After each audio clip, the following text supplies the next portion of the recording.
And we are going to talk about the one and the only Skulls Nation Minnesota's Vikings. Guys, the Minnesota Vikings are potentially the real deal. The Minnesota Vikings improved to 4-0 this season with their win over the Green Bay Packers on Sunday. Started out hot, was it 21-0, and then got up to 28-7, and then the Packers reeled them in a little bit. But they ultimately win. So far this season, they have win over the New York Football Giants at New York, MetLife Stadium.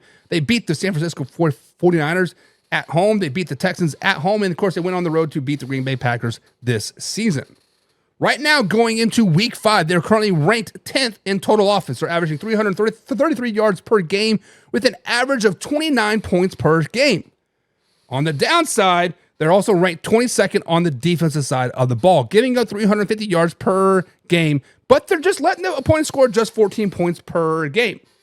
They're also 4th in the league in the +3 turnover differential. They have 8 interceptions to 2 fumble recoveries. So, guys, we got to ask the question. Are the Minnesota Vikings actually the real deal? Are the Minnesota Vikings actually front runners in the NFC North? Are the Minnesota Vikings actually a playoff potential NFC championship caliber team? Are they it? And I have to say no. Not because of the 4-0 start.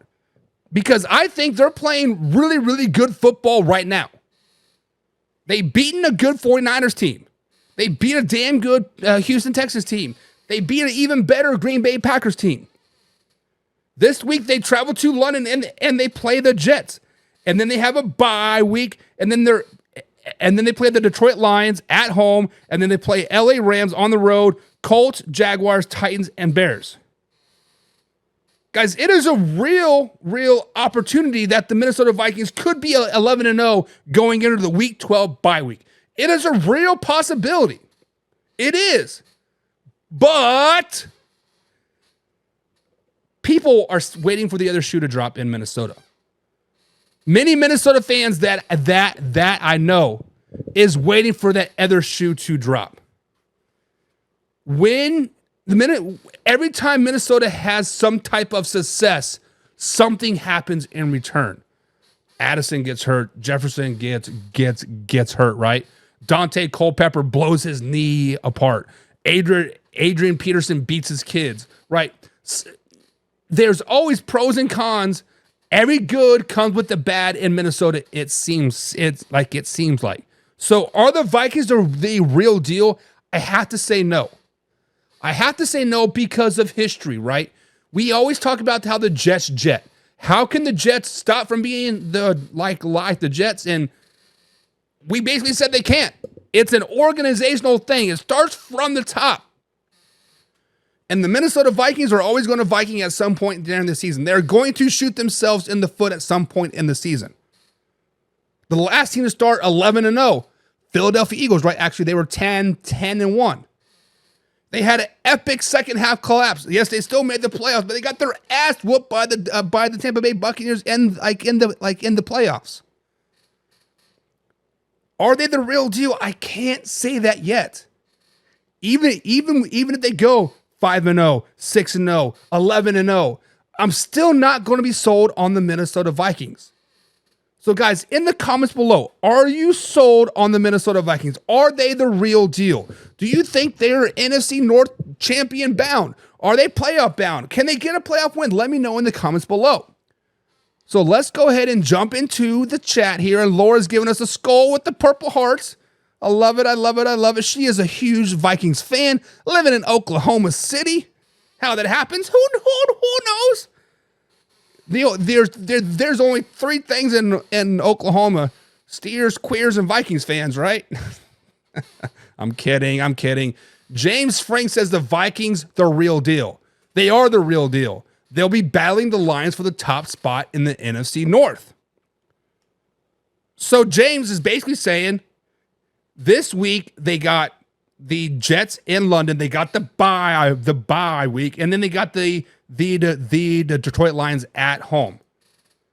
So James, if I'm reading your comment right, week 7 game versus the Detroit Lions could matter the division. I mean, it's a very real possibility, but I personally think that the Detroit Lions are a little bit overrated. A little bit overhyped. But James says the Vikings are the real deal. Michael Burlew says, can be comeback player of the year when you never had a good year before? Asking for a friend named Sam Darnold. So, Michael, Mark D and I sat on Saturday's pregame show, and we kind of talked about comeback player of the year. Apparently, Sam Darnold is not eligible for comeback player of the year. I have yet to look up what the new qualifications for comeback player of the year are, but I feel like you have to have a season-ending injury and then come back from that injury. So as of right now, as I know, Sam Darnold is not qualified for that award. Yes, he was backup for 4 or 5 years and finally burst onto the scene, but now he's not qualified for it. James says they are the real deal. They've taken out 3 big teams, but beware of Darnold. You can't start he can start Darnolding at any time. So like when the Jets, Sam Darnold is going to Sam Darnold, says James. So he is not sold on the Minnesota Vikings. He is saying they're not the real deal. Laura says for the NFC North, they are the real deal, but everything else, no. So Laura, being the most realistic Vikings fan that I know right now, is saying, hey, the Vikings are going to win the NFC North. They're going to win the North. Packers, get out of here. Lions, overrated. Chicago Bears, the Bears have a shot. But playoff win? Slow it down, baby. Mark D, speaking of Mark D is in the chat.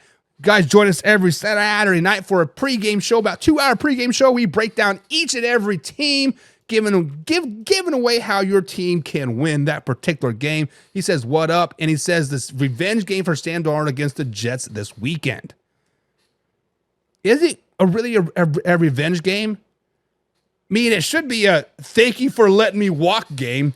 Thank you for trading me for the Carolina Panthers game, because if the Jets just would have let him rot, kept him in there for another year or 2 or 3, the Vikings, the Sam Darnold would not be here. Let's just be honest. He would be on his couch, eating potato chips, making a baby. Let's just say that. John says, when do they play Washington? I do not have the schedule pulled up. Let me pull that up for you, John. Let me pull that up for you. I don't know if they even play Washington, to be honest, because I don't know if they do. But you're probably right. They probably do play. No, the Vikings do not play the Washington Commanders. So that is out the window there, Johnny boy. The Commanders do not play the Vikings. Laura says, it's coming when we start good. Something goes wrong, and when it goes wrong big time. That is kind of what I'm talking about. I am waiting for the other shoe to drop for the Minnesota Vikings. I am waiting for that other shoe to drop. Now, I gotta want to wish any ill will. I think the Vikings are a great story. I like what they're doing. I enjoy everything what the Vikings are doing right now. Beating the 49ers. Oh my God, I love this so much. Beating the Houston Texans. Oh, my heart was so full of joy. And then beating the Green Bay Packers. Suck it, Packers fans. Don't worry about the cheesehead. My wife's a cheesehead.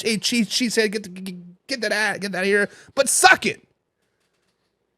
God, it's at some point it's all going to fall apart. Mark says, don't forget the Chargers Charger as well. True. John Parham is in the chat. He says Jaden Daniels or Marvin Harrison Jr. will be Rookie of the Year. I don't think Harrison Jr. will become Rookie of the of the Year just because he's not going to do that great, to be honest. But then John also says Minnesota will definitely make the playoffs. If you win the North, you're going to win the playoffs. That is just the way it is. John has to go back to work. Raider Nation for life. Have a good day at work, John. We'll catch you tomorrow, big guy. Be safe out there. John says, I'd say so, but you got a point. I didn't see that comment pop pop up as they come up, but I don't know what you're talking about out there, John, but definitely feel free to chime back in 100%. James says, I mean, Flacco was sitting on the couch and came back and won Player of the Year. So that award last season for Joe Flacco was absolutely not warranted at all. He came out and he won, 3 out of 4 games? Yes, he threw like 8 touchdowns, but also had like 5 interceptions. He was retired. What did he come back for him? No team wanting him? Like, that's basically, he retired because nobody wanted him, right? So just to say that, I'm glad that the rule has changed now, because Joe Flacco did not deserve comeback player of the year last year at all. I'm just saying. I'm just saying. Michael Burlew says, I still say it's the Lions divisions. Vikings might get a wild card and they'll be one and done. I could see that. A lot rides on the Detroit Lions tonight, right? Obviously, in the NFL, we are the prisoner of the moment, right? We see a shiny object, we're like, whoo, right? But back over here, we still got the Detroit Lions. Still got the Detroit Lions kind of rumbling, kind of stirring alike a little bit. And once the Vikings start to go this, you might see the Lions go crunch on them and they're like, oh, shiny object, right? It is all about the momentum. And obviously the Lions have a good team. I'm not saying that they're a bad team, but I'm saying they've had one winning season in the last 6, whatever it's been. The Lions don't have that winning pedigree, and Dan Campbell, the habitual risk it or no biscuit type of person himself, is the Riskets performed for them well last season. But this year, the Riskets are kind of like, But I can concur. Welcome to Miami, Laura. What are you even talking about? James says, I sound like a Browns fan. Listen. It is what it is. Mark D is clarifying the comeback player of the rule now, saying you have to come back from an injury. So he's saying Aaron Rodgers will more than likely win comeback player of the year. Not if he throws for 1 for 7 for 7 yards again. James Frank says Lions on primetime are crazy good. They are. They're on primetime tonight. We'll see how good they actually are. Laura says I'm just waiting for all the healthy on the field and see what happens. It was nice seeing Addison back on the field last night for the Vikings. And James thinks like, nah. Nicholas Jamar Chubb will win comeback player of the year. Well, James, I understand you are a Browns fan, but we have yet to see Mr. Nicholas Jamar Chubb on the field. So to win the award, you have to be on the field, but we will see.